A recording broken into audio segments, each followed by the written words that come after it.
6 years, I've been obsessively studying success. I've spent thousands of hours researching, going through hundreds of biographies, and most importantly, sitting down with dozens of people, one-on-one, asking the questions I've been dying to know the answers to. For business, I spoke to Bill Gates. For music, Lady Gaga. For computer science, Steve Wozniak. Broadcasting, Larry King. Science, Jane Goodall. Poetry, Maya Angelou. It's been this unbelievable journey, filled with life-changing and surprising lessons at every turn. And the most surprising lessons were the ones I didn't expect to learn. You see, when I first dreamt of learning from Bill Gates, I of course wanted to learn his secrets to negotiating or sales or all the things I attributed to his success. I never expected in this multi-year journey trying to track him down that I'd learn a whole other set of lessons, like rejection, persistence, the dangers of over-persistence, shame, betrayal, sacrifice, risk-taking, and it's that final one that I want to focus on today. It's the lessons that I've learned about risk-taking that have changed my life the most. And look, I don't know what it's like to be you.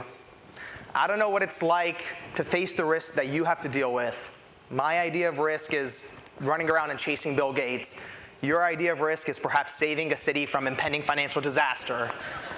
But at the end of the day, we all have to deal with it. No matter your age, no matter your stage, it's something we all deal with, and it's something we all want a better relationship with. So my goal this morning is that by the end of this hour, risk-taking no longer feels like the enemy, it feels like a friend. And the best way to befriend something is to understand it. So what are the 3 stages of risk-taking? What are the frameworks? What are the tools we can use to help us on that journey? Well, to answer that question, I have to take you back 6 years. I was 18 years old, a freshman in college, and I was spending every day lying on my dorm room bed, staring up at the ceiling. I don't know if you guys have gone through the what I want to do with my life crisis, but I was going through it and it was hitting me really hard. It was my first time going through it, and as you all know, it's the kind of thing that consumes you when you're in the shower or when you're walking back to your dorm room. It took up my whole mind. And to understand why, you have to know that I'm the son of Persian Jewish immigrants, which means that I came out of the womb and my mom cradled me in her arms and stamped MD on my ass and sent me on my way. You think it's funny, but in 3rd grade, I wore scrubs to school for Halloween and thought I was cool. Like, that was my childhood.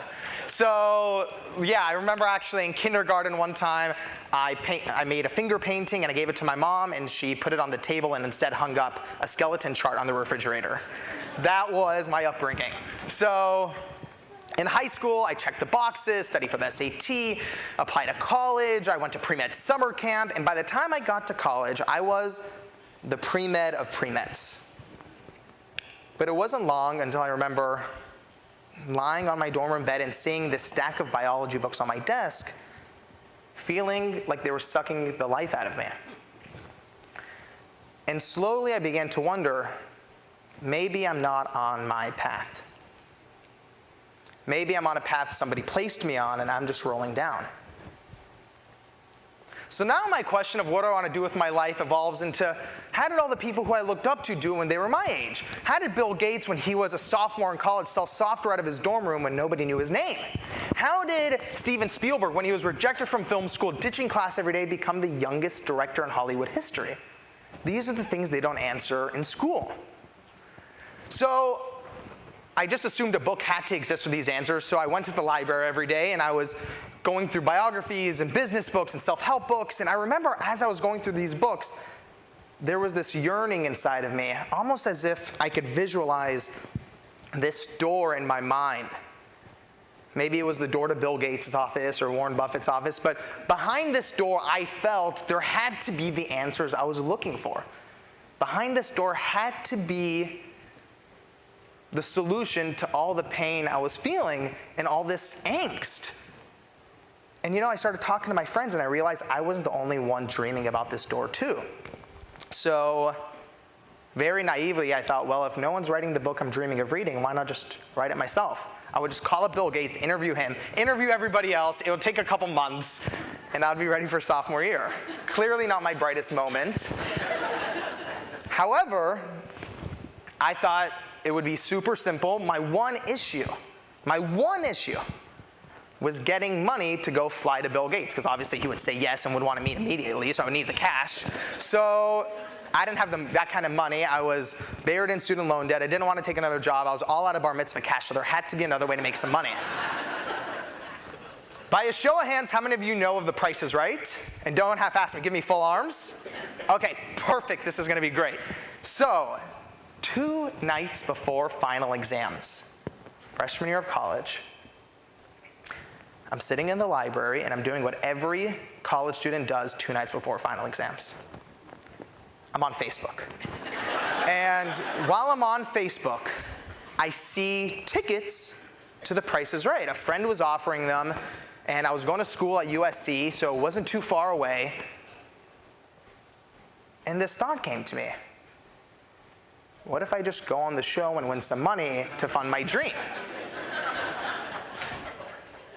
Again, not my brightest moment.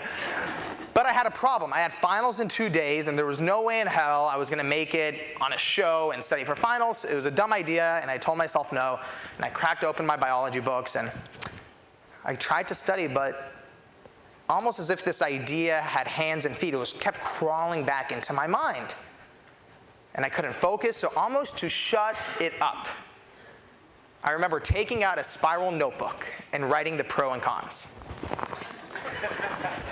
Now, I remember I wrote best case scenario, worst case scenario.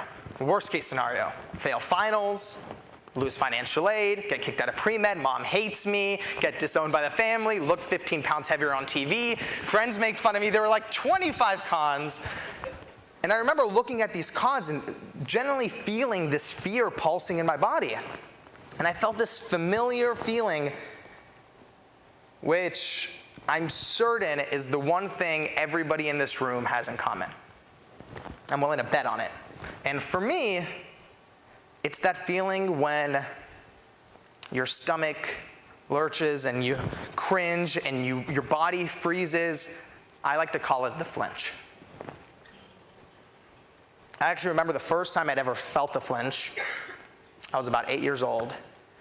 And I remember walking into the elementary school cafeteria, and there were these long wooden tables, and I sat down next to my friends, and I remember there was Ben sitting next to me, and he took out the chips and the granola bars, and then there was Harrison to my right with the turkey sandwich with the crust cut off, and then there was me taking out this giant Tupperware of Persian rice with stew and green, and then lamb and red lima beans on top, and when I opened the lid, an atomic bomb that smelled like rotten eggs went off in the whole cafeteria, and all the kids turned around and pointed at me and laughed, and I still can remember the heat rising in my face. And from that day on, every single day when I went to lunch and sat at that table, I felt the flinch, and I put the Tupperware back in my backpack and waited till after school to eat. And as I grew older, the flinch grew up with me. Every time the teacher kicked me out of class, every time a girl rejected me, the flinch kept growing and growing until I got to this point where I'm staring at this pro and cons list in the library, and the flinch pretty much has a stranglehold on me as I look at this pro and cons list. And I go to write my best case scenario, and I remember just writing, maybe win enough money to fund my dream. And I knew it was a silly idea. I had never even seen a full episode of The Price is Right before.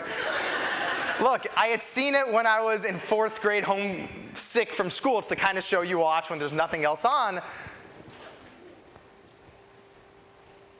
But there was just this whisper inside of me, and that night I did the logical thing, and I pulled an all-nighter to study. But I didn't study for finals. I studied how to hack The Price is Right. So the next morning, I pulled this all-nighter. I studied the show. The next morning, I remember waking up, swinging open my closet, picking out this bright red t-shirt, a big puffy black jacket, neon yellow sunglasses. I put them on, looked in the mirror, and I looked like a chubby toucan. It was perfect. Because if any of you have watched the show, they're wildly dressed. They have these big personalities that fill up the television screen. So I arrived to CBS Studios, and what I had learned in my all-nighter is that there's a producer who interviews everyone in the audience. They might make it look random, Drew, come on down, as if they pulled your name out of a hat, but they interview every single person.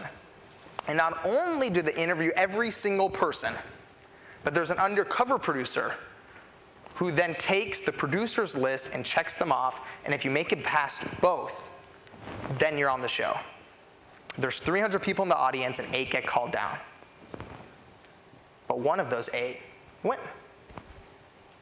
So I'm at CBS Studios, I pull up, I don't know who the undercover producer is, so I just assume everybody's the undercover producer. So I'm hugging old ladies, I'm dancing with the janitors, I'm breakdancing, and I don't know how to breakdance. And I get there, and finally, it's my turn to be interviewed.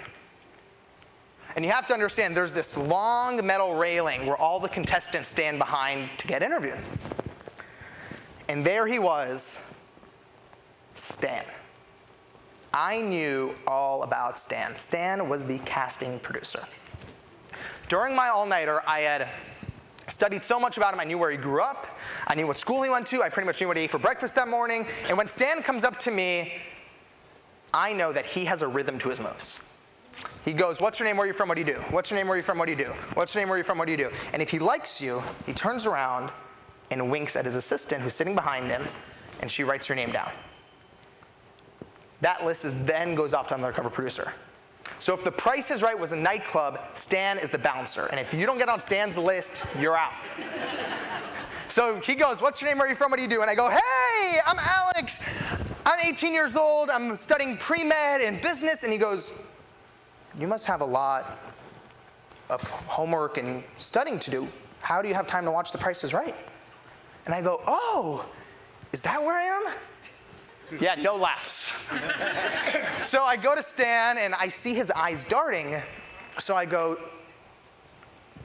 I had this idea. In those business books I had read during my crisis, I'd read that human contact speeds up a relationship. So I have this idea. I need to touch Stan. So I'm like, Stan is maybe where you are, sir, right over there. I'm behind this railing, because clearly I wasn't the first one to have this idea. So I'm behind this railing. Stan's over there, and I'm like, Stan, come over here. I want to make a handshake with you. And I get the audience to cheer. I'm like, Stan, come over here. I want to make a handshake with you. And reluctantly, he comes over. We make a high five. I teach him how to blow it up. And he laughs. And then he starts walking away. Yeah. But seriously, not only does he start walking away, he doesn't look back, doesn't wink at his assistant, and I know this might sound extreme, but at the time, this is how I felt. When he started walking away, it was one of those moments where I could literally see my entire dream walking with him. That door I had dreamt of Bill Gates' office, my mission to go interview all these people, to help my friends and maybe my generation, it was as if I could see it like sand slipping through my fingers. So I don't know what got into me, but right then I felt this rumbling in my stomach, and I started yelling at the top of my lungs, Stan! Stan! And Stan runs over, and the whole audience shoots their head thinking I'm having like a seizure. They come over, and he's like, what's wrong, what's wrong? And I have no idea what I'm gonna say. But now Stan's back. He's like in my face, and Stan, you have to know, is like typical Hollywood, like turtleneck, goatee, red scarf. And I'm just like, your scarf! And now I really don't know what I'm gonna say next. And Stan's looking at me, and like, you can like feel the tension, and the only thing that comes to me is I just go, I'm an avid scarf collector. I have 362 pairs in my dorm room, and I'm missing that one. Where'd you get it?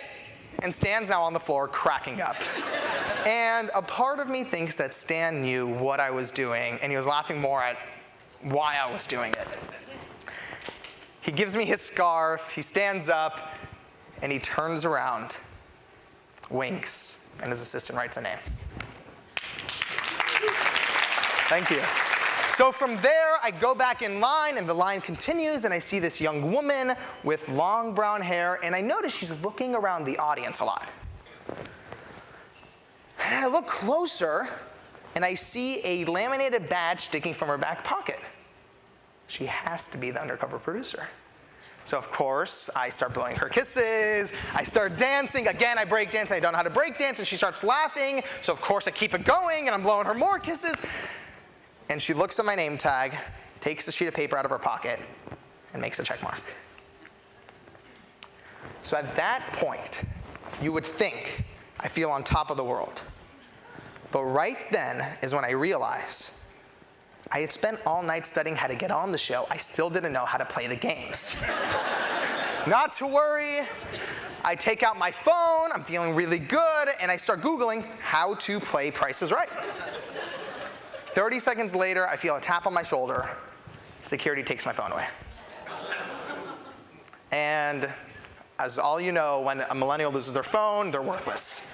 So I'm sitting there on this bench, and I have no plan B, and I don't know what to do, so I just start sulking. I'm just sitting on this metal bench, and this older woman with a very kind face and silver hair looks over at me and asks me what's wrong, and I just start venting. I tell her about like my dream, I tell her about the door, I tell her about how I came here, and she looks at me and she goes, "You remind me of my grandson," and she pinches my cheek, and I'm like, I tell her I'd never seen the show before, and she goes, and I ask her if she has any advice, and she goes, "Honey, I've been watching the show for 30 years, and decades of knowledge start downloading into my head. And a light bulb goes off. I thank her, I give her a hug, and then I jump to the person next to me.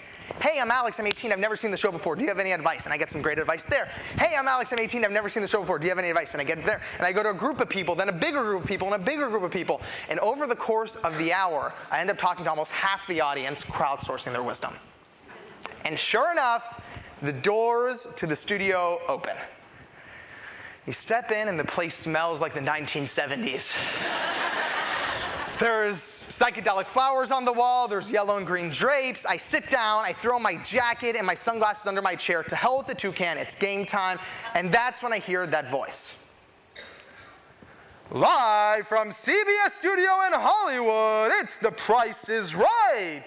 And now your host, Drew Carey." Drew Carey walks out, and he's fixing his tie, and he has his microphone.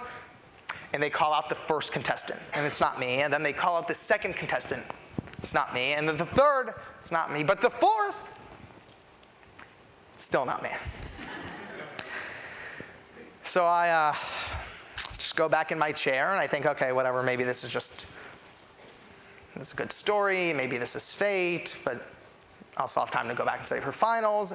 And I'm watching the show, and this woman with curly hair, very peppy, wins and moves on to her bonus round. And then her podium is empty. And that's when they called the fifth contestant. "Alex Banayan, come on down." And I lose my shit. Like, you try to be normal and cool, but it is impossible. I'm jumping up and down, I'm hugging strangers, I'm high-fiving, I look like a maniac, and I get there, and before I have a second to breathe, he goes, "A leather chair and ottoman." I'm a freshman in college. I don't know how much milk costs. So I look at this leather chair on, and I'm like, $200.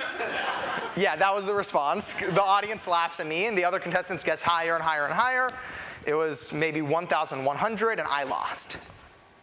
But again, you have the next round.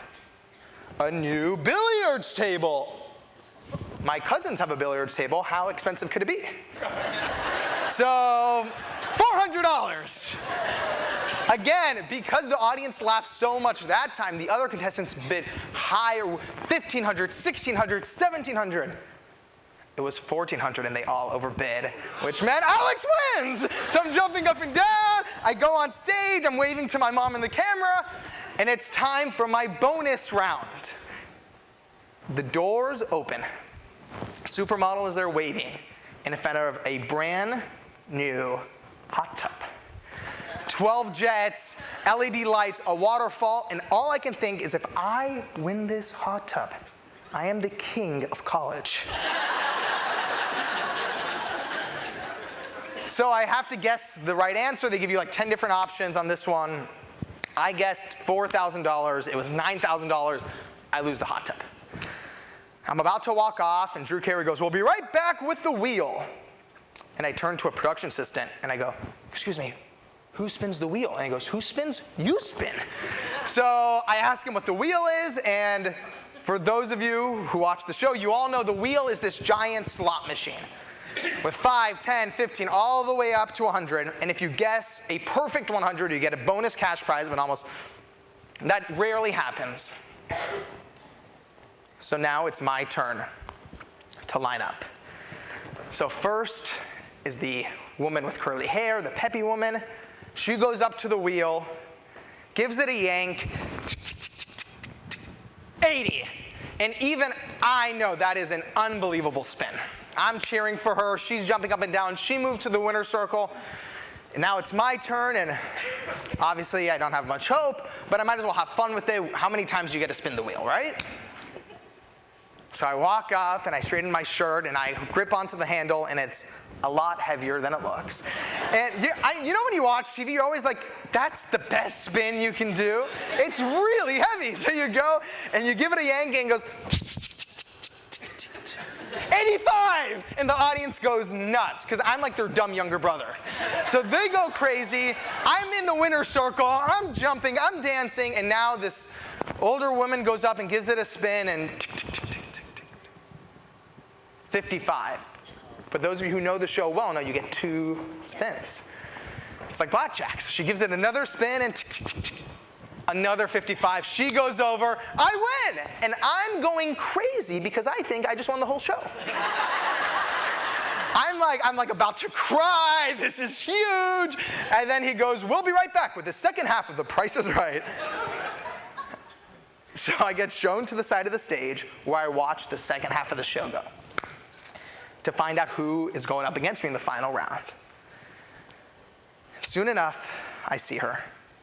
Her name is Tanisha, and she has blasted through the second round with the ferociousness of somebody who spent their entire life walking through Costco studying price tags. Tanisha won the opening round. Tanisha won a trip on the bonus round. Tanisha not only won the wheel, but she spun a perfect 100.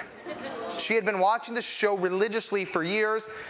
Me going up against Tanisha is like David going against Goliath, and David didn't bring a slingshot. So it's now commercial break before the final round. My dream is on the line. I don't know what to do, and Tanisha walks up on stage, and I believe in karma, so I put out my hand, and I'm like, "Hey, good luck." And she looks me up and down and goes, "Yeah, you'll need it." And now the whole audience heard that, and it's heated. And I'm like, shit, she's right! So like Tanisha's off on the side, she's talking to her friends, and I realize I have like a minute to go before like one of the biggest moments of my life at that point. I was like 18. And I realized everyone who had given me advice before the show never gave me advice on the final round because nobody thought I'd make it that far. So that's when I see Drew Carey. So I just instinctively throw my hands in the air and I go, "Drew, I loved you on Whose Line Is It Anyway?" And I give him this hug, and he sort of pushes me away. And I go, "Drew, I know I'm not supposed to do this, but do you have any advice on the Showroom Showdown?"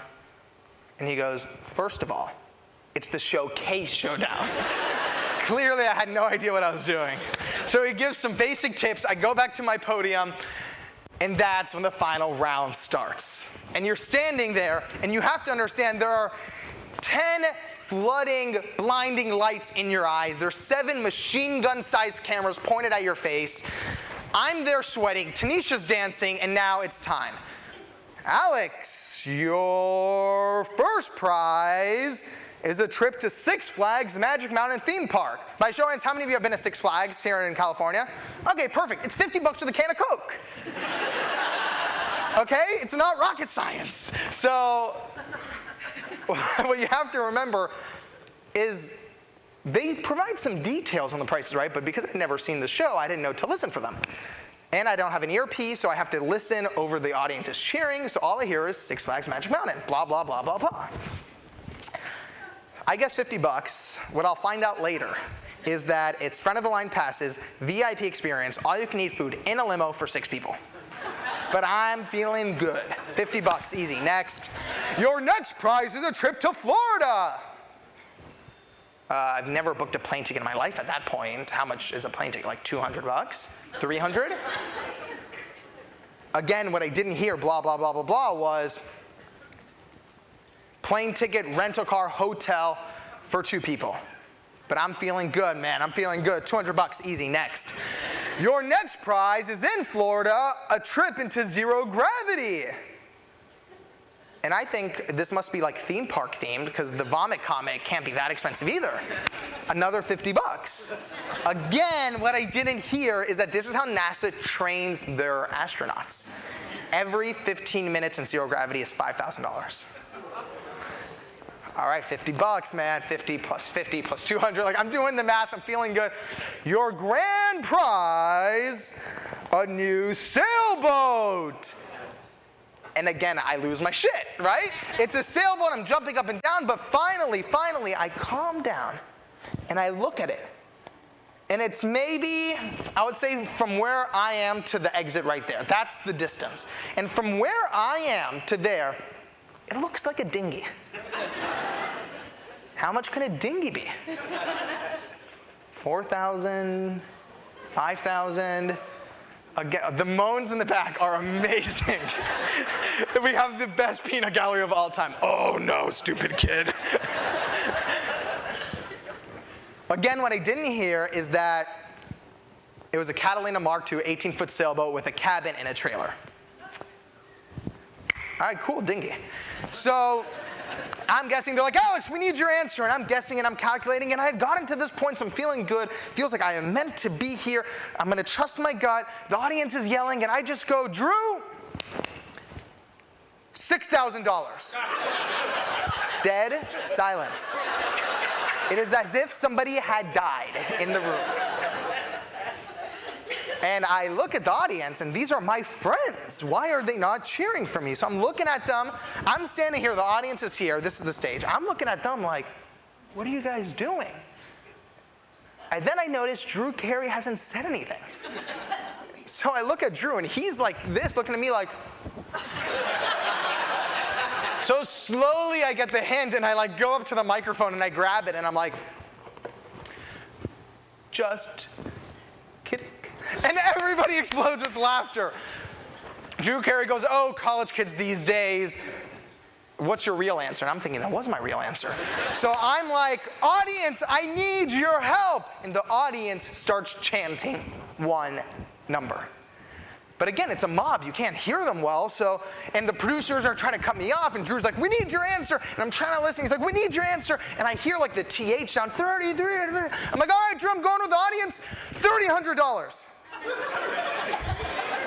Clearly, we're in a room of financial professionals, because you guys know 300 is not a real number. But I don't know that. So Drew Carey's like, you know there's a difference between 300 and 30,000, right? And I'm like, again, just kidding. $30,000. Boom, he locks in my price. Tanisha looks over like she's playing with someone from preschool. And Tanisha gets her package. She gets a trip to Arizona and an ATV and a new car, and she's just guessing, easy, no sweat. Now it's time to reveal the winner.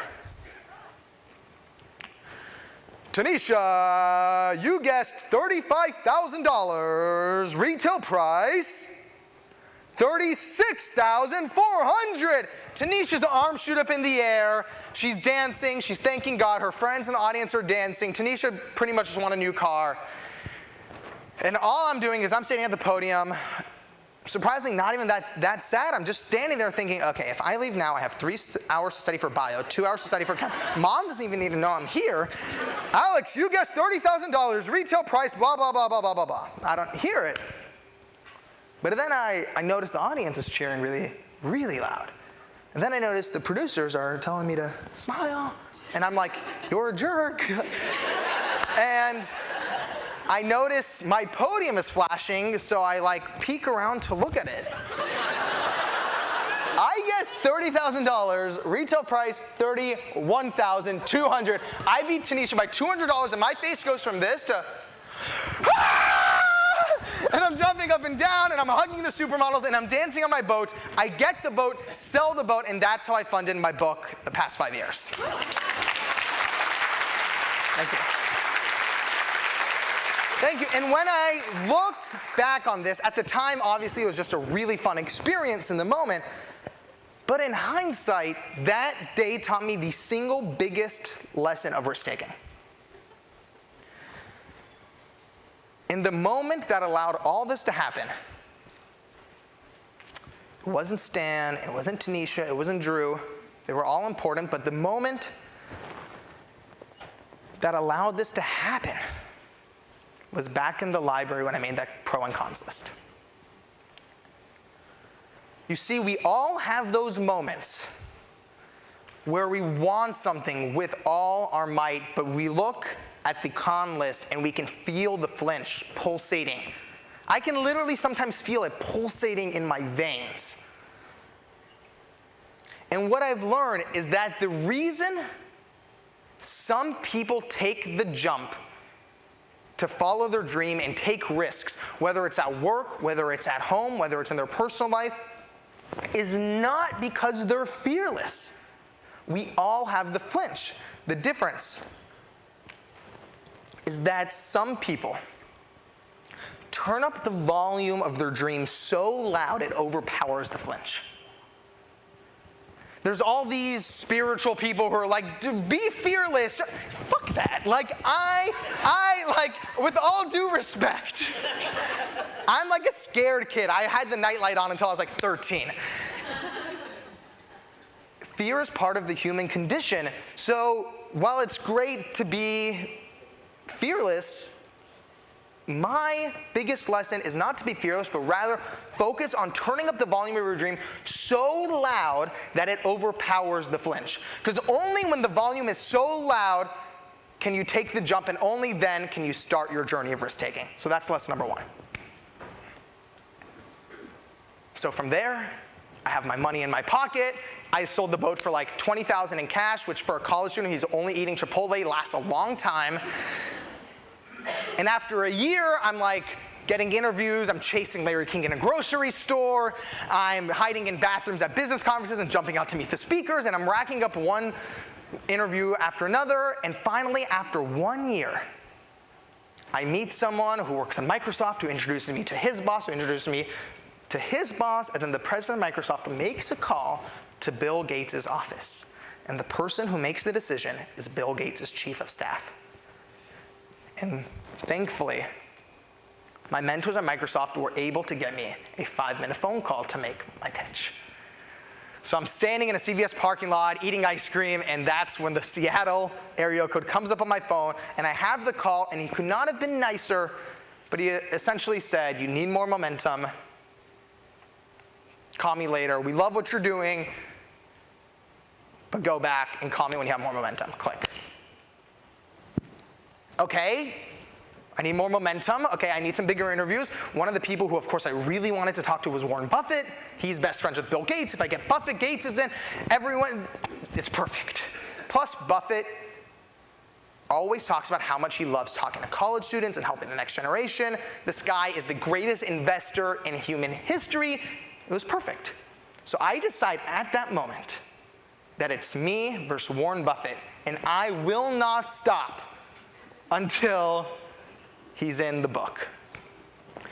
So I'm in my little office, like it's pretty much the size of a storage closet, and I start ordering every single biography on Warren Buffett. I'm stacking them up on my desk. I build this Warren Buffett fort. Every morning at 6 a.m., I'm in the office. I'm reading biographies every afternoon. I'm listening to podcasts. Every night I'm watching interviews on Warren Buffett. I won't stop. And after 2 months of obsessively studying Warren Buffett, I finally write what I think is the perfect letter. I hand write it. It's 2 pages long. I type it up just in case he can't read my writing. I FedEx it directly to his office, and I swear to God, I get a handwritten response back. And I look at it, and it's this light blue pen, ink with big loopy writing. Dear Alex, And it essentially says, thank you, but no thank you. But at that time, I'm thinking, if he's handwriting a response, he must love me. He's not handwriting a response to anyone, so I think I'm like 99% there. All I need to do is just keep pushing. So in my mind, I think this is the heavyweight championship where Caesar's Palace, it's me versus Warren Buffett in the ring, and I'm not gonna give up. And every week, I call his assistant. Every week, I'm writing letters, sending them to his office. 1 month passes, 2 months passes, and I'm in this mental boxing ring, and Warren Buffett, I'm like throwing every punch I can at him, and he's so tall, he's keeping me back, and he's just pow to the face, pow to the ribs, pow, pow. And I'm writing letters, I'm calling his assistant every single Wednesday morning, pow, pow, poo. And by the end of 8 months, my insides are so battered, I might as well have been leaning over and coughing up blood. And around that time, again, I call Warren Buffett's assistant just like I do every week. God bless her. Her name is Debbie. God bless Debbie. And it's been like 8 months at this point, and Debbie goes, look, Alex, I love your persistence. I love your energy. I love why you're doing this, but I know Warren, and I know he's just not going to do it. He doesn't change his mind. So how about this? And Debbie goes, how about you come as my guest to the annual shareholders meeting? And for those of you who know Warren Buffett, know if you love Warren Buffett, this is the Super Bowl. And I go, oh my God, thank you, because I was in a shareholder, I didn't have tickets. I'm like, oh my God, thank you so much. I was genuinely so grateful. And she's like, look, you can even bring a friend. I'm like, oh my God, can I bring a few friends? She's like, absolutely. So Debbie gives me 6 tickets, me plus 5 friends. I couldn't be more excited. But on the phone with her, I had an idea. I had already, at that time, perfected my interview questions for Warren Buffett. And I go, hey, Debbie, isn't it true that people can ask questions to Mr. Buffett during the Q&A portion of the shareholders meeting? She goes, Alex, I know what you're thinking. Let me just do you a favor and let you know it's not possible because there are 30,000 people there, and there's a lottery for the Q&A, and only 30 get asked questions, so it's pretty much 1 in 1,000 odds. I wouldn't get your hopes up. What Debbie doesn't know is I am the king of hopes up. So I say thank you to Debbie, I get the tickets, and now I have these 6 credentials in my hand. I'm thinking who to bring to this like seemingly impossible task, which I don't have a plan, but I'm gonna go and figure it out. So there were a few people I was thinking of. I was working in venture capital at the time, so I could have brought my colleagues at the venture capital firm who were really smart. I had a lot of great mentors who I had met on my journey for the book. Could have brought them. I could have brought my sisters and my cousins who are like pretty much like my comfort blanket. I never feel scared when I'm with them. And then I also could bring my childhood best friends. And what you need to know about my childhood best friends are they are the only other group of people I know who are as delusionally optimistic as I am. And I just feel this whisper and something in my gut tells me to go with them. And I call them all up, and not a single one asks a single question. They just say, we're in. Those are my best friends. So we all get our plane tickets. They're all in college at the point. We're in hoodies. We descend upon Omaha. Get 1 room. All that's left at that point is 1 room in the Motel 6. 6 guys, 1 bed. You can figure out how that night went. And we show up at 4 a.m. to the convention center where Warren Buffett's shareholders meeting is. And it's blistering cold. We're there, it's 4 a.m., and I remember standing huddled up in the line. The wind is blasting your face. My eyelashes were almost frozen over. And sure enough, at around 7 o'clock, the doors to the shareholders meeting open. And thousands of people run in at once. There's ties flying in the air, briefcases, people are jumping over staircases, sliding over railings. It's like a business casual running of the bulls. And we get in there, find our seats, and again, I realized we still don't have a plan. We're in there, we still don't have a plan.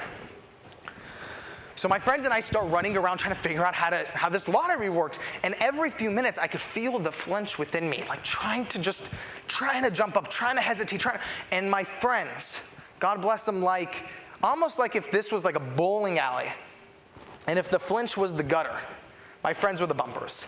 The second that I wanted to hesitate, they could see in my eyes, like, no, we're doing this. The second I wanted to say, maybe this is worth it, they said, no, we're making this happen. And sure enough, eventually we found a loophole in Warren Buffett's lottery. We don't know if it's going to work. We enter the lottery. They start pulling the names. And out of the 6 of us, 4 got winning lottery tickets, and that's how we interview Warren Buffett in front of 30,000 people. Thank you. Again, when I think back on this event, again, I had no idea there was a lesson there. I just was on a high, but when I look back years later, this is another pivotal lesson that's been imprinted on me about risk-taking. Anytime you set off on something, if you've turned up the volume enough, there's going to be a point. Look, you'll face small obstacles, big obstacles, but there will be a point where you face a seemingly impossible obstacle. It's almost guaranteed. But we've all heard stories of business leaders or athletes who have overcome these seemingly impossible obstacles. And what's the difference between the ones who make it happen and the ones who don't? It comes down to mindset. Because if you change what you believe is possible, you change what becomes possible. And you can't achieve anything alone, so you need that team, you need that crew, you need your spouse, you need your colleague, whatever that inner circle is for you. You need to pick them, and what I am adamant about is that when you're facing a seemingly impossible obstacle, not when you're facing a small obstacle, not when you're facing a big one, but the impossible ones, you need to be ruthless about the mindset of every single person in your inner circle. Because the second the flinch notices the flinch in someone else, the flinch just explodes. That's how it works. And if you think about a big fishbowl, think of this big fishbowl in your mind right now, visualize it, filled with water. Now imagine I have a beaker of green food coloring. What happens when I put 1 drop of green food coloring in the fishbowl? The whole thing turns green. And mindset works the same way. And look, in your life, whether it's your goal is business or in your personal life, let's say if your spouse doesn't have that mindset, they don't need to be in your inner circle. You can have a best friend, you can have a colleague. It doesn't mean you love them any less, but you need to be ruthless about who you let in, because a single drop can poison the water. So our final story takes place about 3 months later. Now that Warren Buffett has happened, I am focused back on Bill Gates. And I try to call the chief of staff and email him, and I'm not getting any response. So I call up my friends at Microsoft. And I asked them, hey, can you just try one more time? And I can sense their hesitation. And I wanted it so bad. I didn't want this a lot. I didn't want this tremendous. I wanted this more than anything I'd ever wanted in my life. The image of that door to Bill Gates' office has become so vivid over the years of this journey that while I'm on the phone with my mentors at Microsoft, I tell them, look, I know you've been through a lot, and I'm tremendously grateful, and I know you've put your reputation on the line. I swear to you, if it doesn't work this time, I'll never ask again. I'm all chips in. This is my final bullet. I know Bill Gates' chief of staff is going to be at the TED conference in Long Beach. I live nearby. Do you mind just asking him for a 5-minute in-person meeting there? And if he says no, or if he says yes and it doesn't work, I will never, ever ask again. This is my final bullet. And sure enough, my mentors at Microsoft helped me out once again. And they emailed the chief of staff, and then they email him again, and then again, and we don't get a response until the night before the conference. Dear Alex, meet me at 9 a.m. at the coffee bar. Holy shit, I'm in! So like 2 years of my life is coming down to this moment, and the next morning I'm there, it's 8:30 a.m., I make sure to get there early, I'm sitting at the coffee bar, it's me, it's the barista, there's classical music going in the background, and I feel good. The barista and I are just chatting it up. I'm looking at my watch, it's 8:45, we keep chatting, it's 8:55, it's 9, it's 9:15, it's 9:30, he's still not there.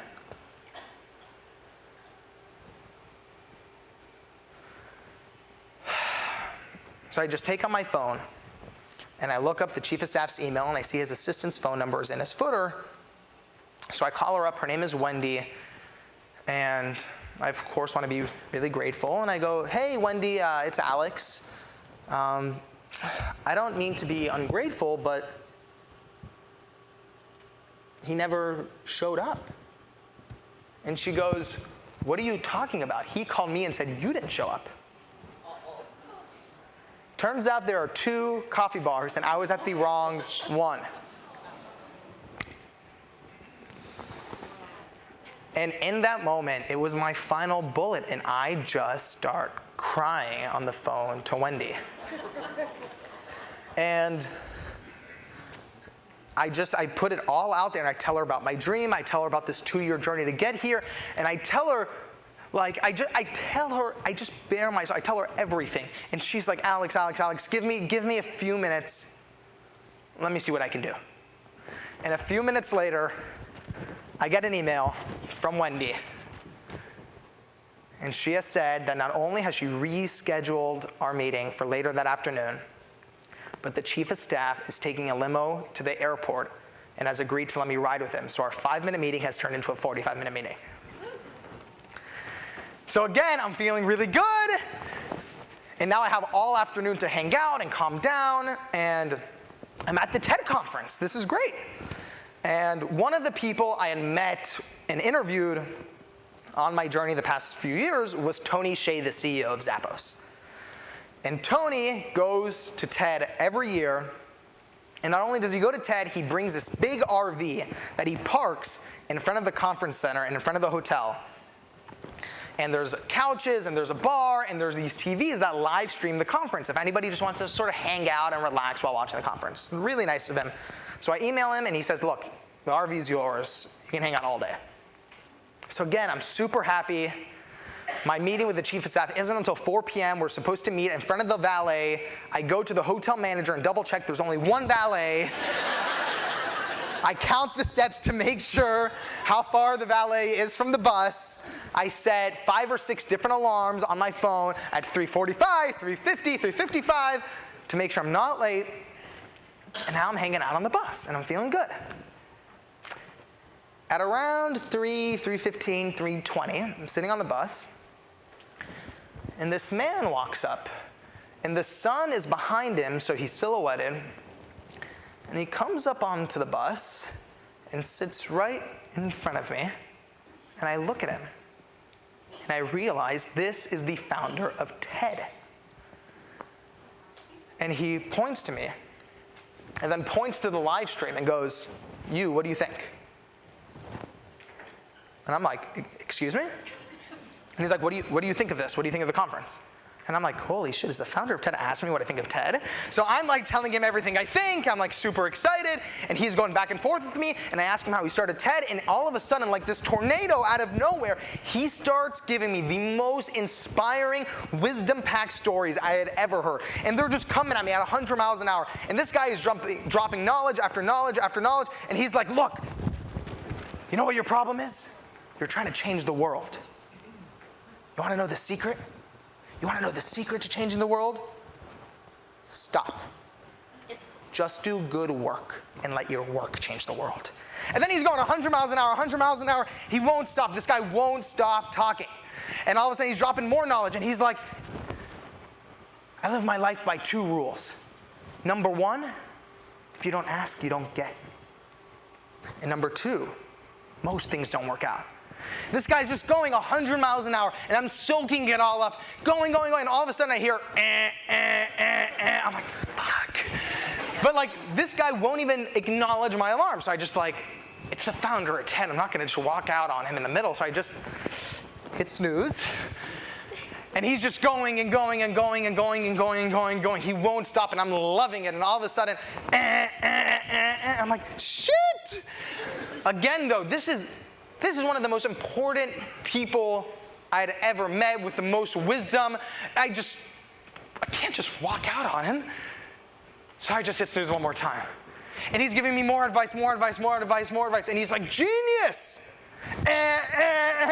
He's like, genius is the opposite of expectation. He's like, genius is the opposite of expectation. And I look at my watch, and I'm like, I'm gonna regret this one day, but I gotta go. And I run out of the bus. So I'm running down the alley, I run up the driveway, I get to the valet, I'm huffing, I'm puffing, I'm sweating. And I check my watch, and I'm 2 minutes early. So I'm waiting there, I'm getting some composure. I put my backpack in the trunk, I meet the driver, he's a really nice guy, and I'm standing there. And I'm taking deep breaths. And then I'm staring at the glistening glass doors of this hotel as they open right on time, and the chief of staff appears. This guy has thick, brown, curly hair, black Ray-Bans, a blazer, a leather briefcase. He looks like Bill Gates' chief of staff. And he comes up to me and he lowers his glasses and goes, "You must be Alex. Come on in." So I come into the limo, and I'm feeling really good about it, you know? I'm sitting there, I'm surprisingly sort of calm, like I feel like this is going well, and we're sitting there and making a couple seconds of small talk before he goes, "So you want to interview Bill, huh?" And I'm like, "Yeah, it's my biggest dream." And he's like, "Well, did you make more momentum?" And I had carried in my wallet for all these years the list of the people I had dreamed of interviewing on this little index card. And I would put green check marks whenever I'd get an interview. So I take out my wallet and I show him the index card, and he's holding it in his hands, and he's now reading the list. And he's going, I can see his eyes going down, and he goes, "Oh, Maya Angelou, great. Dean Kamen, we know him very well. Larry King, and something in that moment just got me to go, it's not about the names." And he looks at me, and I just look at him back, and I go, it's not about the names. I just believe that if all these people come together for one purpose, not for press, not to promote anything, but really just to help the next generation, we could do so much more. And he goes, "I've heard enough. We're in." And that's how Bill Gates was confirmed. Thank you. So, again, looking back on this moment taught me the third and final lesson on the journey of risk-taking. And this, again, could be argued as one of the most important parts. The difference between why this worked and all my other attempts didn't is that it wasn't because of a lack of commitment. Look, I was committed the whole way through, but only in hindsight can I see, up until that day, I was 99% committed. And we all know the difference between 99% and 100% commitment. Because when you're 99% committed, you're in. You're in. But there's a tiny, tiny voice that's thinking, There's that tiny, tiny voice that has a plan B. You're in, you're committed, but there's a tiny voice that's thinking of the glass of wine you're gonna have after work. The difference between 99% committed and 100% committed isn't the difference between a drop, it's the difference between an ocean. So the question is, how do we push ourselves to that 100%? How do we guarantee we're there? And the answer is to burn your ships. So there's this very famous story from Napoleon Hill's Think and Grow Rich, where a general a long, long time ago takes his troops on a few boats and sails to an island for a battle. And as the troops get off the boat and the general goes out to survey his enemy, the general sees that the enemy is outnumbering his troops 10-1. So he comes up with a strategy. The general lines up his troops, lights a match, and sets the ships on fire. And by burning the ships, he gives his troops an option. Either you win or you die. And sure enough, they won.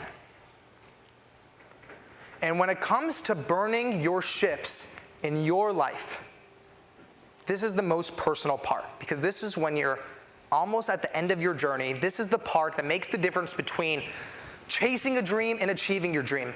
And only you, deep down, know what your version of burning your ships are. So I want to challenge you, when you're at that final point of your journey,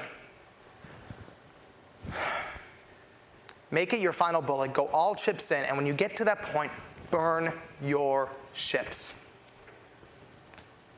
And that's how, a month later, I found myself in this office in Seattle with glistening heavenly light shining in my eyes. I looked around, and it was the plushest couches I had ever seen. The spoons sparkled like I'd never seen spoons sparkle before. Even the table looked like it was carved by Michelangelo himself. And I'm shown down this hallway with gold light coming from the bottom up, and it's lined with hundreds and hundreds of books. And an assistant starts pulling them out and putting them in my hands. Polio eradication, feces recycling, macroeconomics, computer science, and I start flipping through one of them, and I see they're highlighted and underlined, and I see scribbles in the margins. And I can't help but smile because the scribbles have the penmanship of a 5th grader. And I put the books back, and I'm taken to the end of the hallway where there's a single door. And I'm told to stay put, and the assistant goes in to arrange the seating, and I'm standing in front of this towering frosted glass door, and it feels like this drawbridge in front of me, and I almost want to touch it to feel how thick it is. And instantly my thoughts are interrupted as the door opens. Bill Gates reaches out his hand and tells me to come on in. Thank you.